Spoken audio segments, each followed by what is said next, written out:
Pobre México, tão longe de Deus e tão perto dos Estados Unidos. Essa é uma frase foi dita pelo general Porfirio Dias. Ele já foi presidente do México, pelo menos acho que uma ou duas vezes. Ele representa exatamente um sentimento que os mexicanos têm, né? Ele está é quase a ideia de entre a cruz e a espada. E é muito complicado, né? Uma relação em que hoje vemos que o México sofre o muro de Trump, a questão econômica, a dependência econômica dos Estados Unidos, os problemas em relação à droga, isso a gente vai falar mais para frente, mas realmente a ideia de tão longe de Deus e tão próximo dos Estados Unidos representa muito o que o México é hoje, ok? A cidade do México praticamente tem 20 milhões de pessoas, ok? O México como um todo tem 124 milhões de pessoas. A cidade do México então representa o quê? 16% dessa população como um todo, ok? Outra característica interessante é ressaltar que dos 124 milhões, né, 20 milhões vivem na cidade do México, a população ela é uma miscigenação, né, entre ameríndios, perdão, e europeus, e em 94, praticamente 53% da população mexicana vivia o quê? Abaixo da linha da pobreza. Isso representa muita coisa. Pensar que quase metade da população, praticamente uma mais que a metade da população, vive com um percentual inferior a $1, eu acho que seja isso, né? Então a cidade do México ele representa uma pujança em relação a, como você vê nesse vídeo, né? Existe sim uma área central, existe muita riqueza, mas a concentração é muito parecida com o Brasil. Existe uma concentração de riqueza muito grande e uma população que vive com muito pouco, ok? Esse é um dado muito assustador. Lembra que a cidade do México tem 20 milhões de pessoas? Então, nos Estados Unidos, dos migrantes que estão lá, 27% são mexicanos, né? Tanto é que a gente vê isso em filme pra caramba, né? Geralmente sempre tem muito mexicano, geralmente fazendo parte de gangue, né? Ou fazendo algo relacionado a subemprego, né?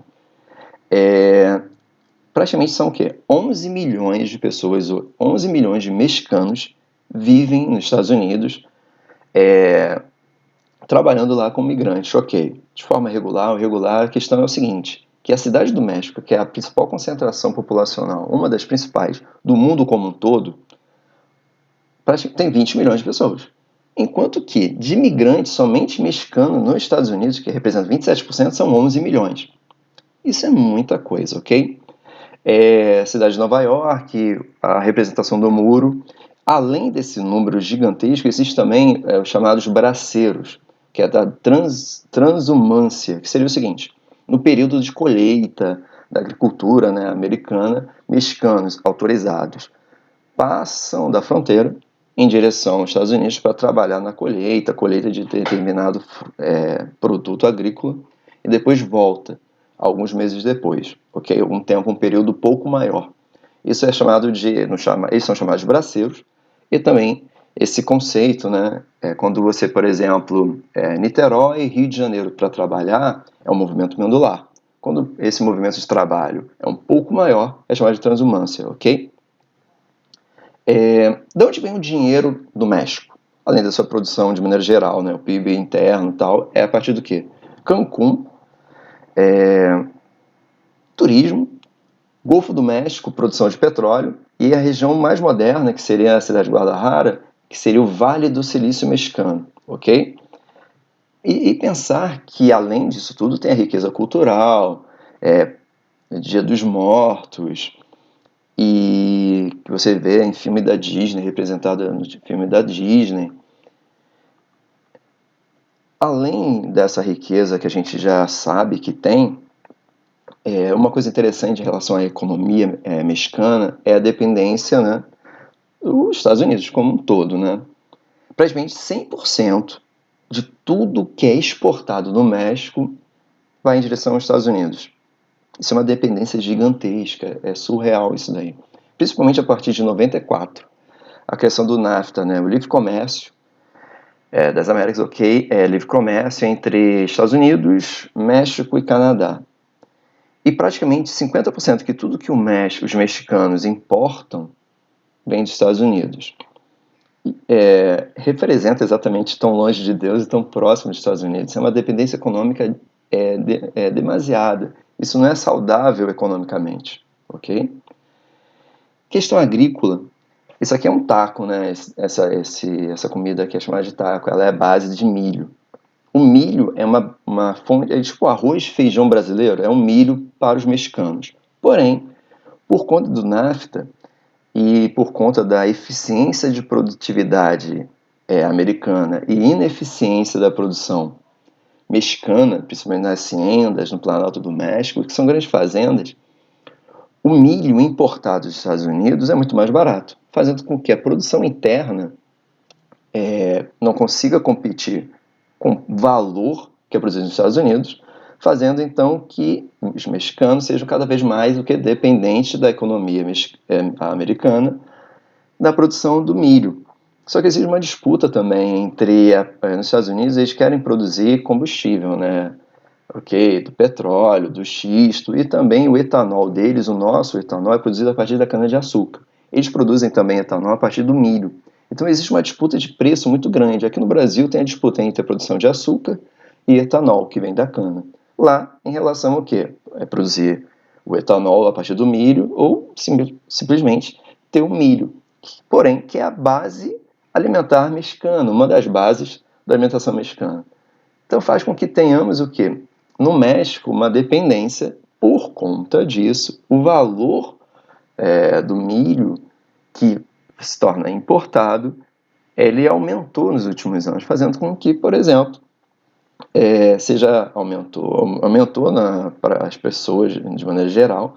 E uma coisa interessante é que o México, assim como o Brasil, está tendo essa mudança alimentar, né? O Brasil está cada vez menos consumindo arroz e feijão, e comendo produtos industrializados e assim por diante, né? Fazendo com que, por exemplo, o custo da alimentação mexicana seja maior, focando para a alimentação não tão saudável, tão tradicional e etc.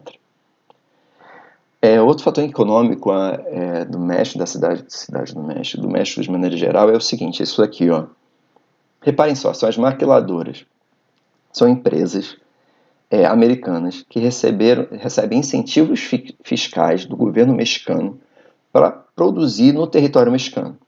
Seria como a Zona Franca de Manaus, ok? Aqui no Brasil tem o seguinte, a Zona Franca de Manaus tem várias empresas, Samsung e diversas empresas que não são brasileiras, recebem incentivo de não pagar impostos.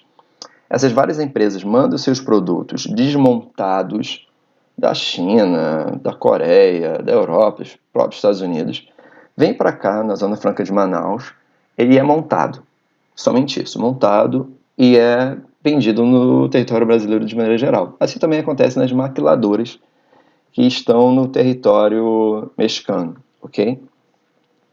Vale ressaltar que essas maquiladoras, elas ficam próximo do quê?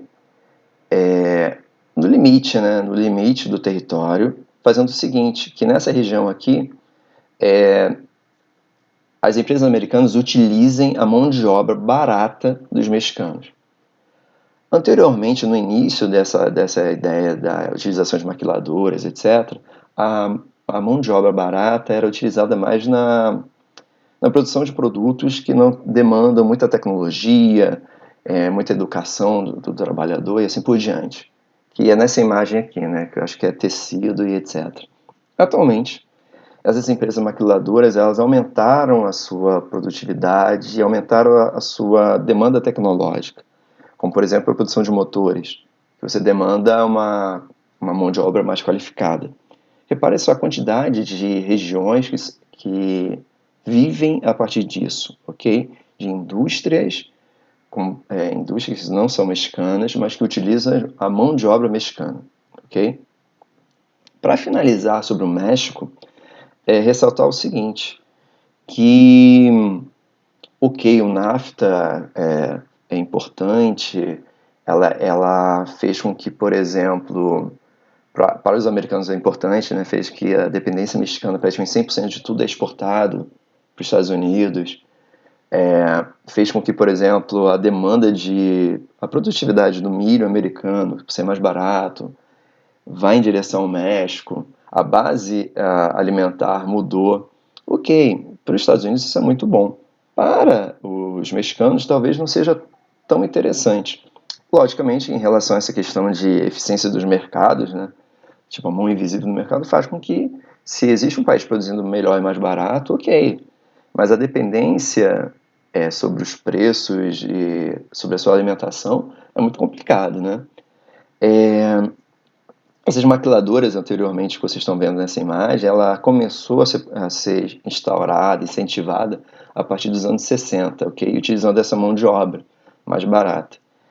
E isso faz com que, por exemplo, os mexicanos eles dependam muito da economia e da saúde econômica dos Estados Unidos.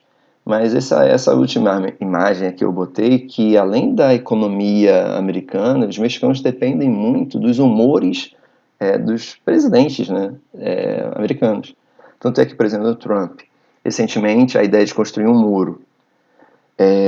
Porém, essa eficiência em querer impedir que exista essa migração irregular, que está certo, você não pode ter uma migração fora da lei, ok? Mas essa eficiência toda não chega quanto, por exemplo, aos problemas de drogas, né?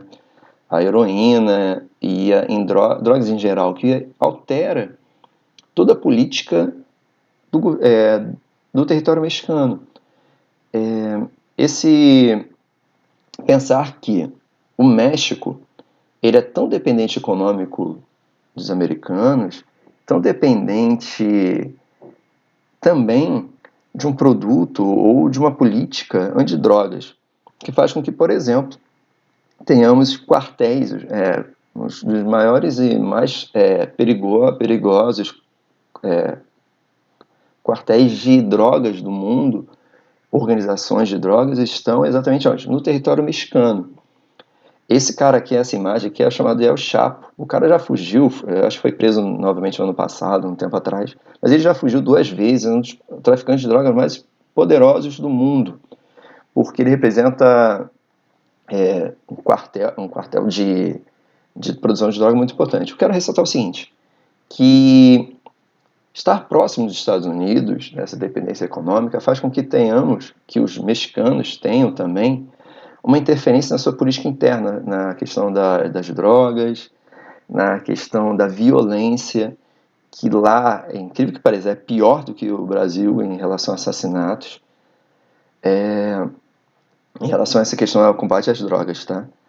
E ressaltar o seguinte, que esse muro impedindo pessoas de se passar, que é importante, é perigoso passar, tem muita gente ganhando dinheiro passando brasileiro, passando mexicano para os Estados Unidos de forma ilegal, faz também que tenhamos uma disputa, uma diferenciação muito grande, né? Enquanto que o foco de drogas, ok, muito investimento, mas não resolve o problema. Hoje, então, o México ele sofre por estar próximo economicamente, ou não sofre, ele acaba vivendo da deficiência econômica americana, em detrimento da sua produtividade, porém, vive esse grande problema que é das drogas, ok? Abraços, até o próximo vídeo.